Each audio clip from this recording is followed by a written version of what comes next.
Классные конфеты от кашля. Если горло болит, он такие лимонные. Такие в ДМе брали. В супермаркетах тоже есть. Мятные, если любите.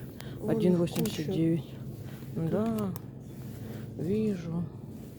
То есть конфеты, если горло болит, если от кашля, как бы. То есть целая куча на этих конфет. С разными вкусами выбирай, какой тебе, грубо говоря, нравится.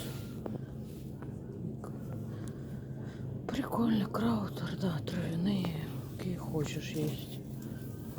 Апельсиновые. Ну, со вкусом карамели, ну да, вообще неожиданно, как бы. Ну, бывает. А имбирь? Это логично. Понятно, что это логично. Веселенько. На них акция 1,69.